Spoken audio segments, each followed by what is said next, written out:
rain or shine. So when I think about Isis in Egypt and the Nile, that gives a whole nother depth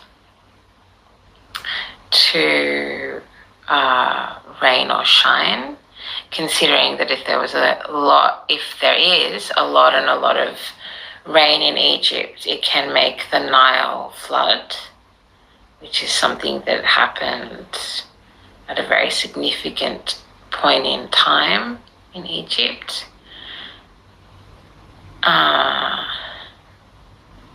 then, of course, the shine being, in the desert, it can be very hot. The sun can be all-consuming. As an energy that still graces us till this day.